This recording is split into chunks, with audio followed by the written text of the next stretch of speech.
So this is a reaction may or may not go over later on, depending upon what kind of fits into what we've been looking at so far. So this is called the pinnacle rearrangement.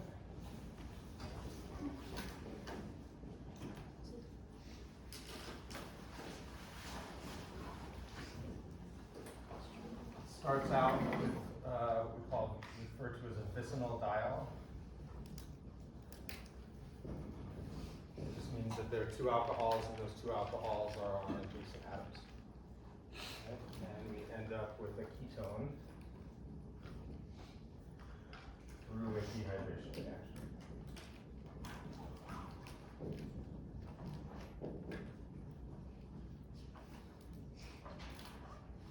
And obviously a rearrangement.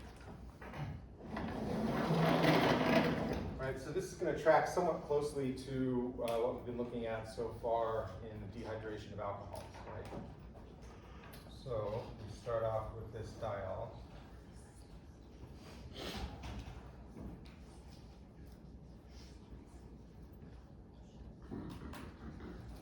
And protonate one of the two alcohol groups, or one of the two hydroxy groups with sulfuric acid. Introduce a water-leaving group.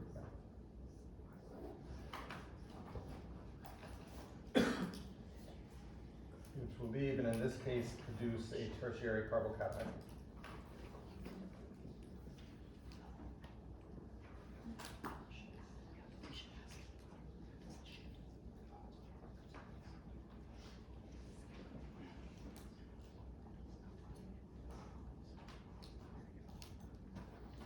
All right, everybody got this so far? Yeah, okay. So the next step, this is the rearrangement step. So what makes this different from a regular rearrangement is the fact that we have an oxygen on the atom next door. And so this oxygen, rather than just a group kind of migrating over, this oxygen can kind of help that group be pushed out and migrate over. So we're going to show at the same time the group is migrating, we're going to show a pi bond being formed. So oxygen electrons are going to push down and kind of help kick this methyl group over one spot.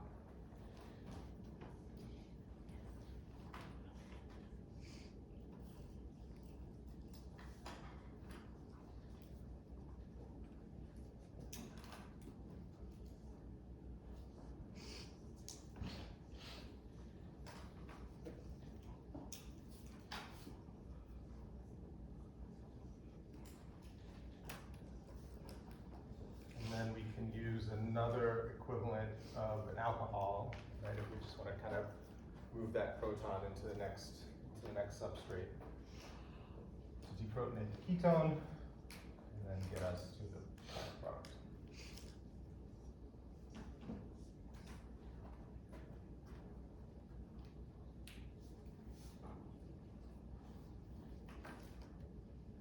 Questions about this?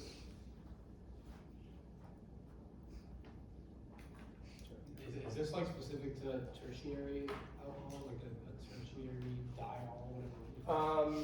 So you have to be able to form cationic intermediate or semi-cationic intermediate. It helps that you're, almost when that cation forms, you can immediately cover up that charge just because that oxygen is next door. It's helping to stabilize the charge next door, right? Just through kind of interaction between the oxygen and the positive charge, right? But a more stable form is going to be the migration, right? Because you're not forming any ring strain. So it helps to have a tertiary center there because you form that cationic center faster, but it's not necessary. Yeah. So as far as like pKa values, does that want to deprotonate enough in like an acidic environment? How does that influence it? This here? Yeah. Like is the formal charge enough that it can grab that proton? Sure, yeah. So pKa of protonated carbonyls is down -7, right? So it's pretty acidic. We can kind of think, I have just H2SO4, but we can kind of think of this as being catalytic, right? Because this proton starts off on sulfuric acid, right? But you can see it's immediately transferred to another alcohol at the end, right? So it's not necessarily incorporated into the structure. It's just kind of being traded on and off. sense? Other questions? Why would it be that, I never answered that question. Great. Yeah. When we start with the starting materials and protonate it with the sulfuric acid, why does it not protonate both both alcohols in the same molecule? So it can. That's going to be a much higher energy intermediate, right? Because when you have a charged molecule, adding another charge to that molecule is typically makes it a lot more reactive. One thing you have going here that would make that second oxygen much less basic.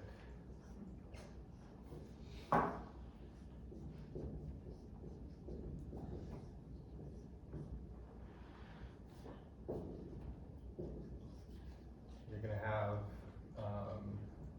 a pretty strong intramolecular hydrogen bond interaction because you have this 5-membered ring here. So that's going to make that oxygen just much less likely to grab a proton. The third thing I'll say is that when we draw a mechanism, we're trying to towards one product. We're just trying to rationalize how we get to that product. Yeah. That's not to say nothing else happens. It just won't lead to the product.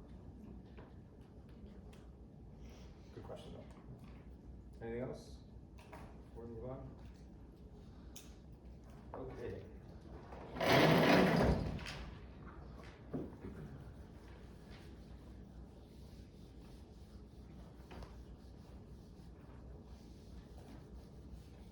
So I think, the reason why I started this, it's somewhat relevant to what we've been looking at, but I think it's also good for you guys to know that, you're not memorizing this stuff, right? We learned the pinnacle reaction, but you can take the starting materials, take the reagent, right, and rationalize how a product can be made from that. And that's pretty impressive. That's kind of the point of this class, that not everything that you see in this class you're going to see outside this class. So you need to know generally, if I take sulfuric acid and alcohol, what's going to happen.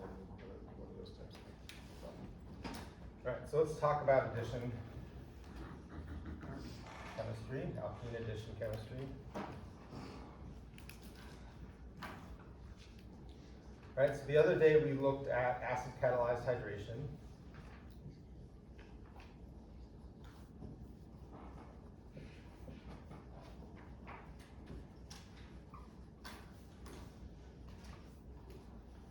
We said that in this acid-catalyzed alkene hydration, we just drew out a really simple scheme, right? So we took 2-methylpropene and treated it with strong acid, sulfuric acid, and water. And we saw that this formed the tertiary alcohol, right? And it did so by protonating the alkene,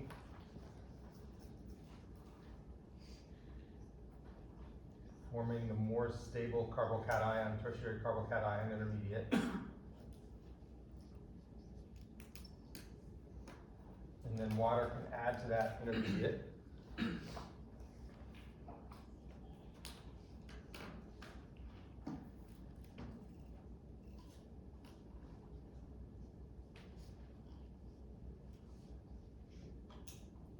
then we just need to deprotonate the alcohol that forms, or the hydronium that forms, and that gets us to the product. Okay. The key thing with this acid-catalyzed hydration, or the key part of this acid-catalyzed hydration that we have to remember,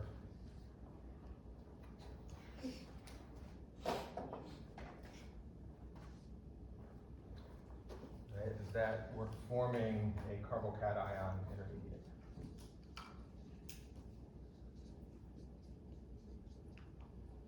Right? And that's important because we've seen that carbocation intermediates, when they're given the opportunity to do so, will rearrange. Right? And that's often not favorable or not what we want to happen in a reaction.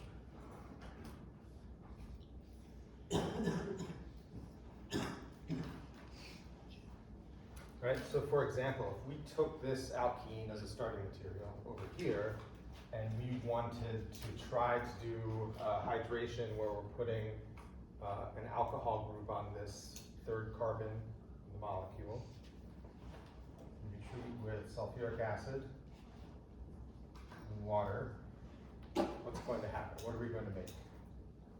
See if you can figure out the product really quickly.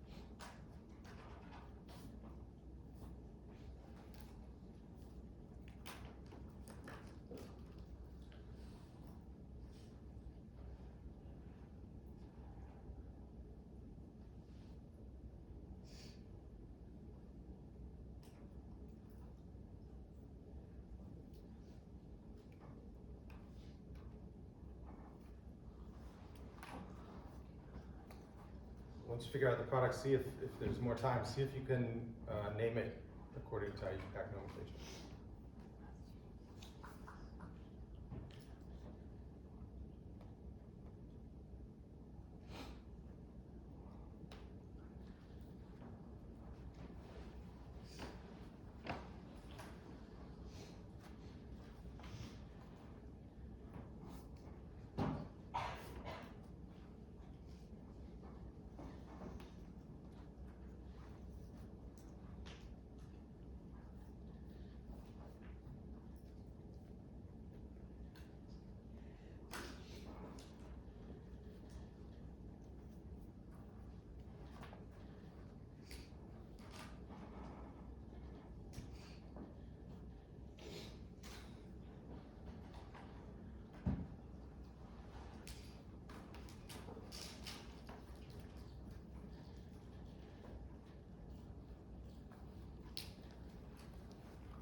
How many people have got a product?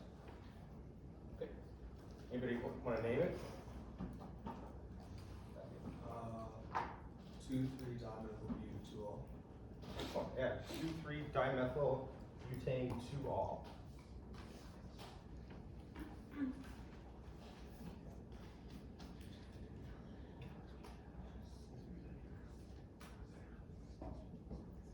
Right, so that's going to be the product of the reaction. Okay. It's going to occur first through protonation of the double bond, formation of a secondary carbocation, migration of one of the methyl groups to form a more stable tertiary carbocation, and then addition of water and deprotonation of the resulting ion.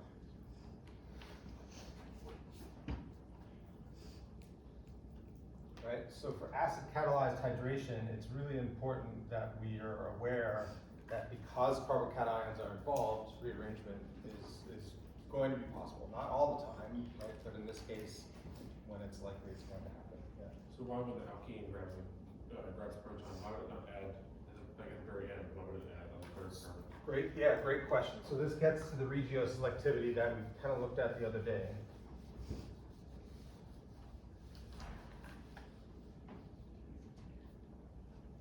So, right, say we start with this starting material, just slightly simpler starting material. I'm not going to have to worry about rearranging it.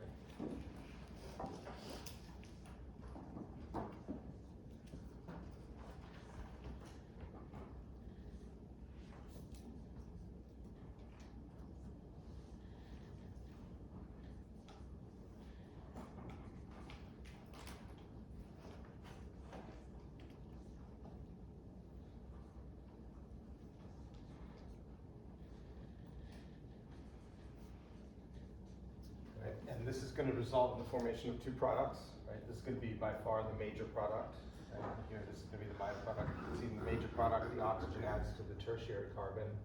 Minor product, oxygen adds to the secondary carbon. In both cases, it's a net addition of water across that double bond, right? And it really comes down to the intermediate, right? Are we going to form a tertiary cation intermediate, right? Or are we going to form a secondary cation intermediate? So in terms of energy,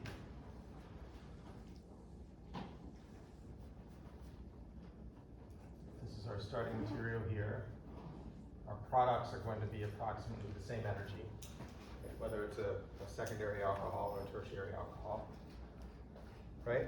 But we have to consider the impact of the intermediate, right? So we'll say that this is a secondary formation, this is a tertiary formation.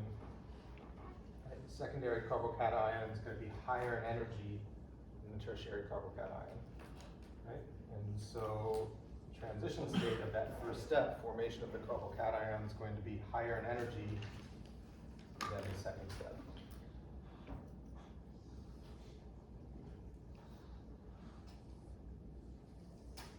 Right, so the difference in energy is going to cause a kinetic difference in the formation of that cation. Right? This will form faster, this will form slower. There's going to be more of this as a result, less of that as a result.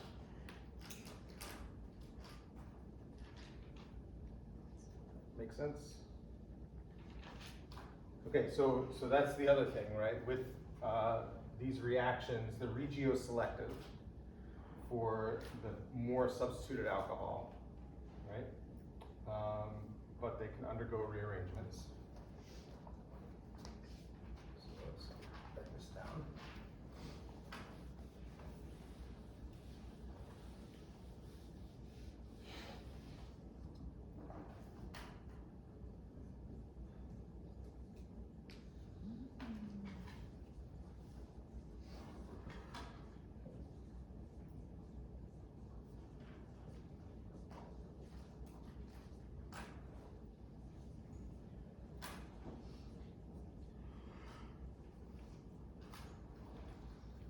Right? And that's really to say, right, when we look at the double bond, because that double bond is attached to two atoms, we can say that those two atoms represent two regions of one functional group.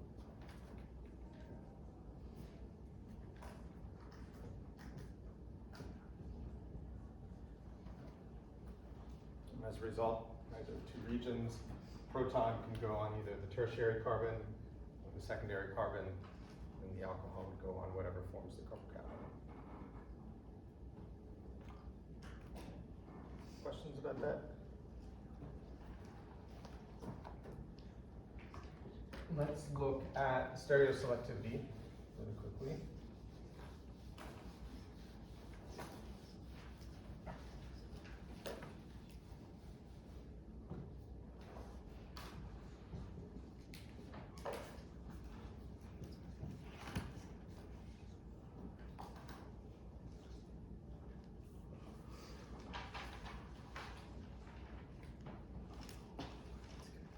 Okay, so if I start with this alkene, right, we don't have to worry about regiochemistry here, right? We don't have to worry about rearrangement here, right? But what I want you to think about is the stereochemistry, right? So we're creating two new stereocenters whenever we do alcohol hydration.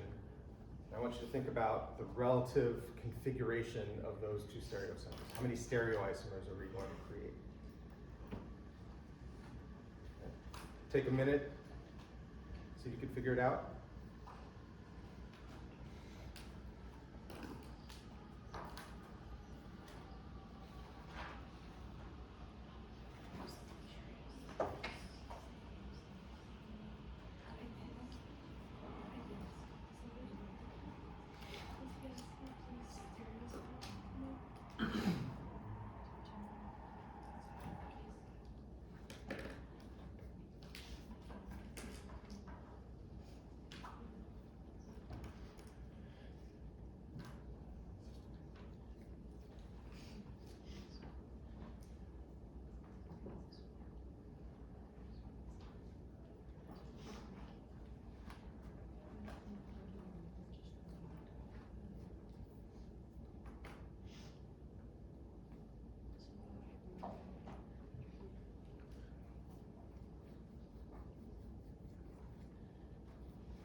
How many people, how many stereoisomers you guys figure out what we make here? Total stereoisomers. Yeah, two? How many people think two? Anybody think more than two? Three? Oh, wow. I'm just confused, as to how could it be a stereoisomer if it's a pi bond? There's only three carbon, there's only three substituents around that carbon. Product that we're making. Right, so if we take this and we submit it to hydration conditions. Yeah, sorry, I should have. Say that. I was confused.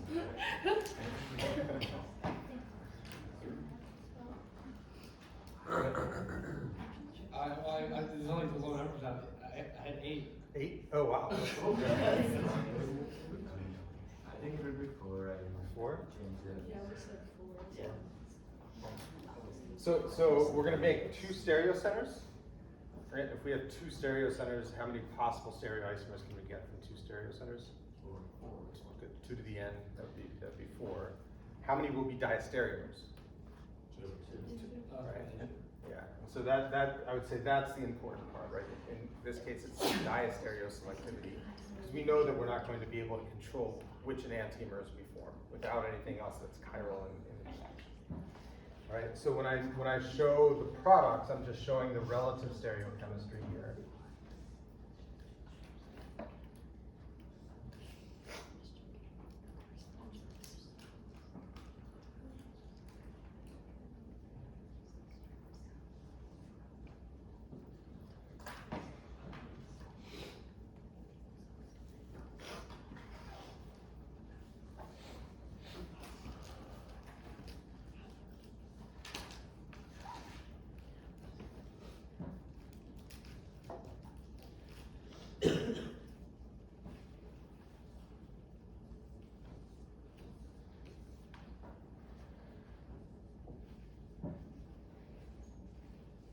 Right, so again, this is just relative stereochemistry, so we're going to form the anti-isomer where the hydroxide and the hydrogen at the opposite sides of that 6-membered ring, right? And we're also going to be able to form the syn isomer where the hydroxide and the hydrogen add to the same side of that 6-membered ring, right? And obviously we'll also form the enantiomers of both of those.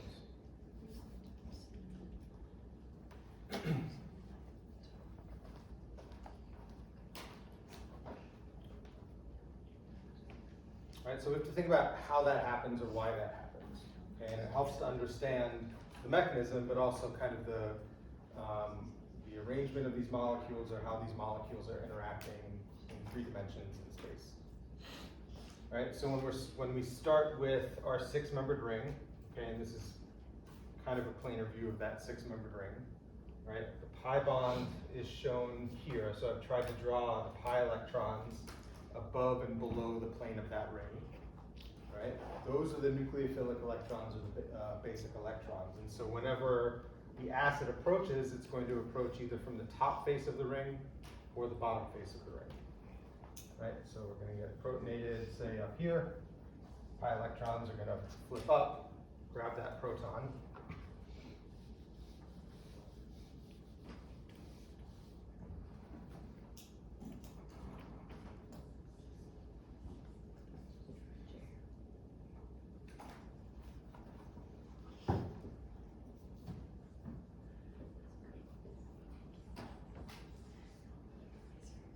And then we form a trigonoplanar carbocation center.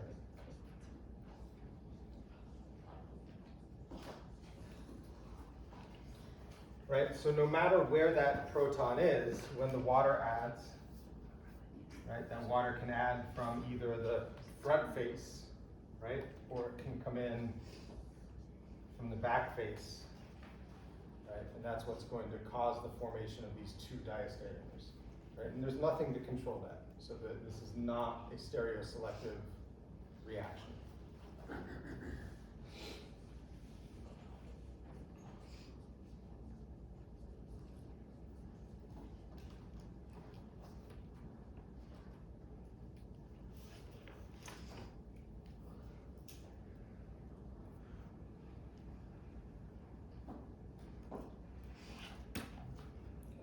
about this? Right, so just like elimination, in E2 elimination, stereochemistry was very important, right? The stereochemistry of the starting material determined the geometry of the double bond that formed. In some of these addition reactions that we learned, we're going the other way. So the geometry of the double bond that we're starting with is going to determine the stereochemistry of the product that we form. Not in this case, right, but it is something that we have to pay attention to generally in addition chemistry. Okay, questions about acid-catalyzed hydration? No. So main points, again, that you want to get from this, right? Regioselective for the more substitute alcohol product, not stereoselective, can rearrange.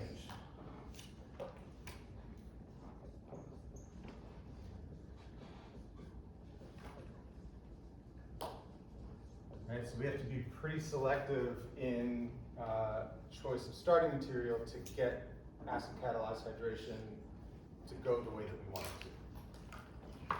Right, so it matters that there are alternatives to this that make hydration a little more successful.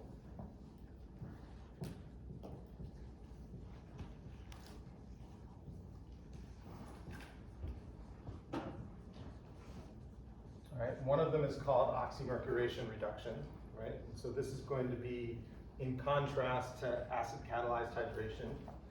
We take the starting material that we saw before, and we treat it with mercury 2 acetate.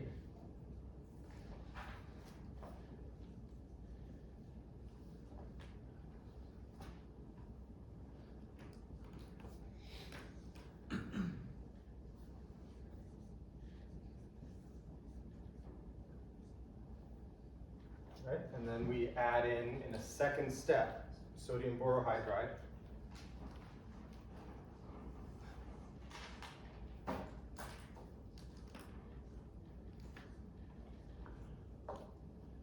We'll be able to get to the hydration product without any rearrangement.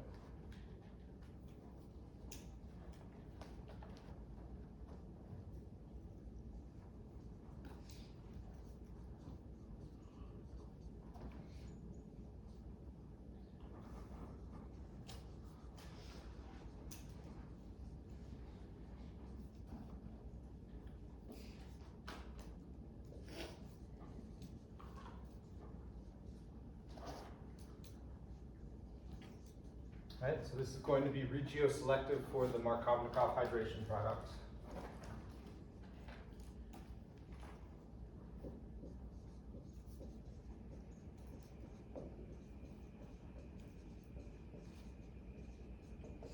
Right, in this reaction, we're avoiding cation intermediates, carbocation intermediates. So there's not going to be any rearrangement chemistry. Right, it's pretty important.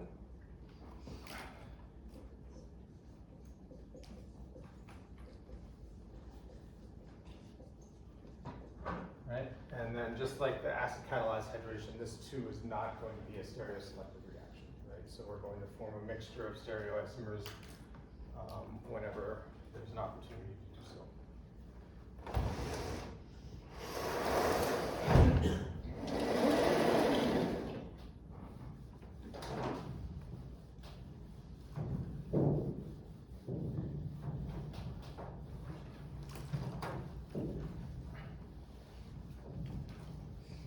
So let's go over the mechanism. I wouldn't expect you to know this just because we haven't done anything with mercury. You don't really know how it behaves chemically, or most of you probably don't know how it behaves chemically.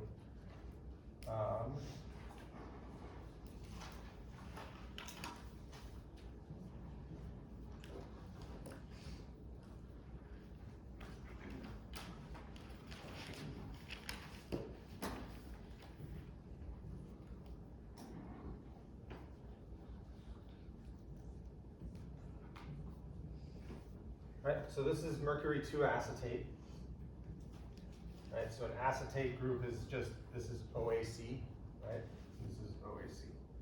So we just abbreviate it at HG in parentheses OAC, and then outside the parentheses 2.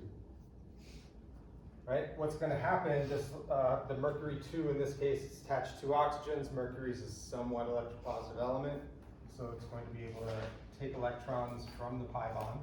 So pi electrons will reach out, attach to mercury, kick out one of the acetate groups, and then mercury has some extra electrons sitting on it that can actually back bond to the double bond. Right, so the double bond is reaching out, attaching the mercury from one carbon, right, losing the bond to the other carbon, and then mercury is going to back bond to that carbon that lost the pi electrons.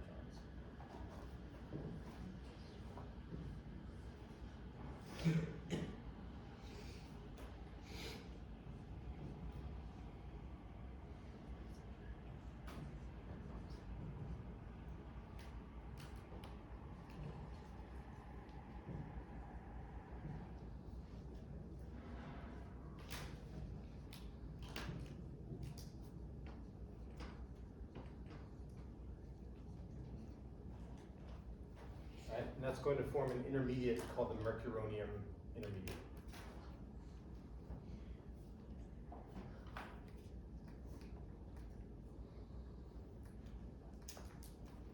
Questions about this? Cal, you looked a little skeptical. Yeah, it's a little bit. Trying to figure it out. Yeah. What's the oxidation state on mercury there? Mercury 2. What? 2. Okay. Yeah.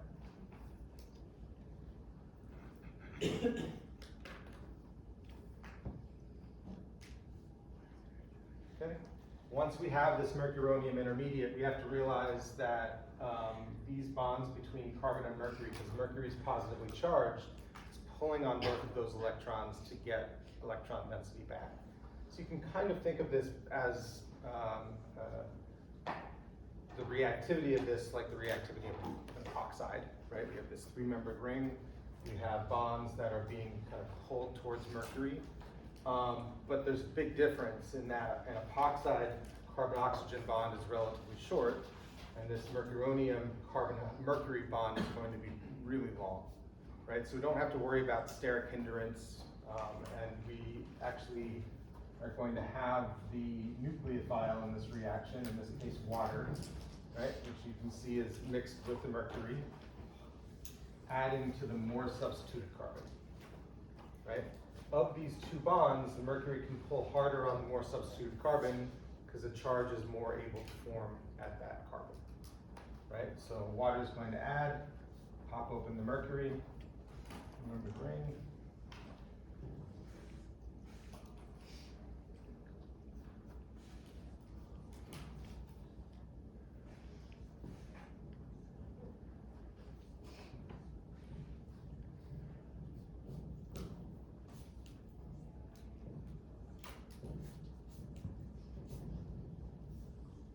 And then that intermediate will be deprotonated by another molecule of water. And that gets us to the end of step 1.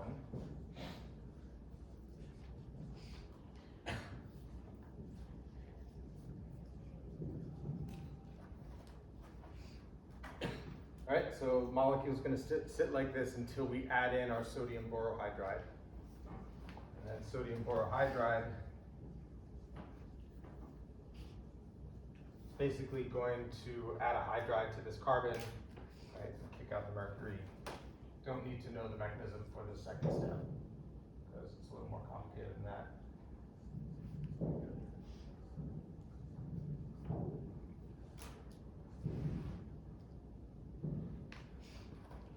Right, you can see what's net effect of what's going on.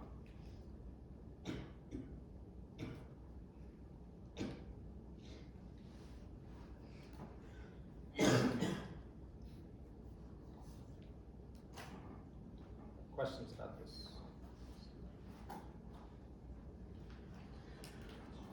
Okay, so despite the fact that we're using mercury, and we're not going to talk about toxicity of mercury, or despite that fact, it's a really great hydration reaction because we don't have to worry about rearrangements occurring, right? It's going to give us the Markovnikov hydration product as the major product, not going to rearrange, and so we can do this hydration reaction on more sensitive materials that would undergo rearrangement under highly acidic conditions. Okay? Yes. Can this reaction happen on more substituted carbons? Sure, yeah, yeah. So we can do it on, I mean, any alkene is going to be able to react under these conditions. Other questions? Okay.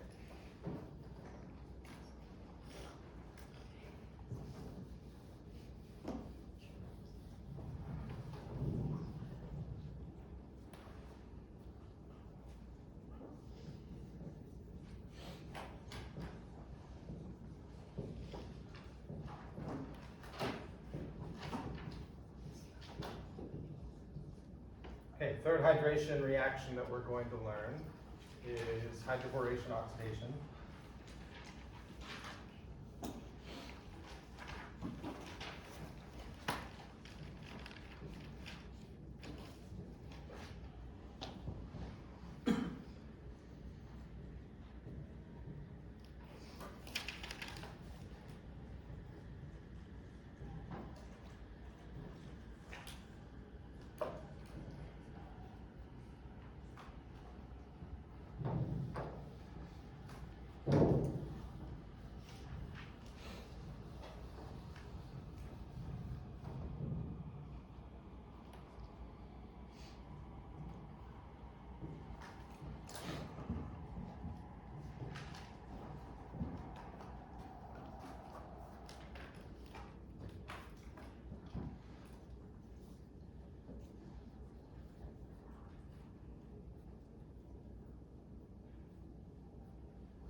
So when we look at the product that's formed in this hydration reaction, net hydration reaction, what is unique about this product, or what is going to be unique about this reaction?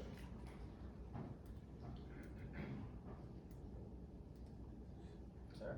Also primary alcohol. Great, yeah, so it's, in this case, the major product is going to be what we consider the anti-Markovnikov hydration product, right? The less substituted alcohol, primary alcohol. All right, so that's what's one of the things that makes it special is it is regioselective for anti-Markovnikov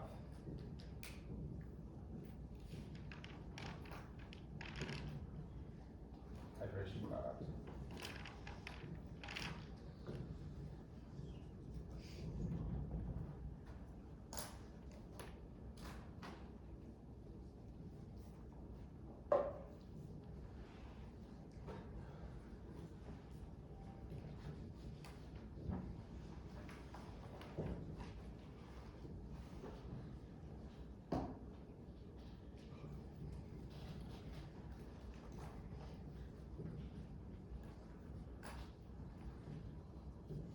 We'll go over this mechanism on Monday, but there's no carbocation involved, right, so we don't have to worry about rearrangement.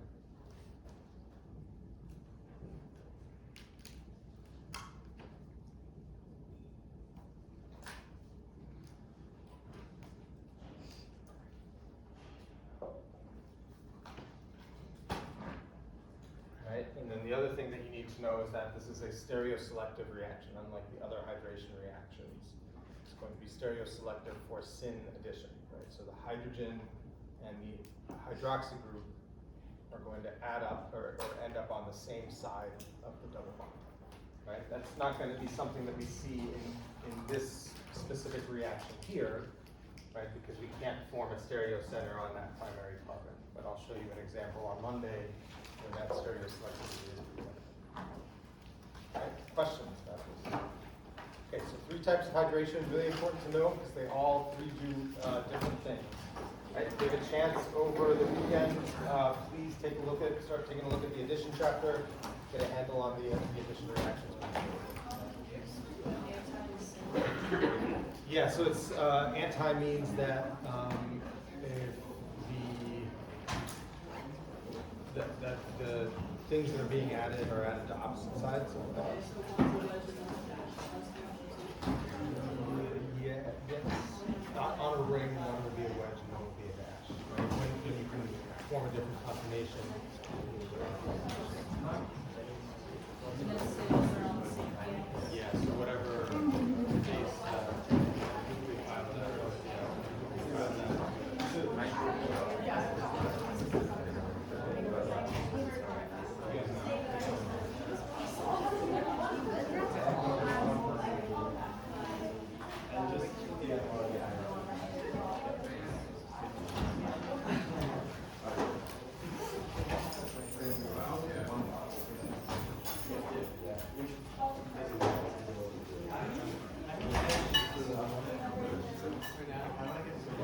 lab?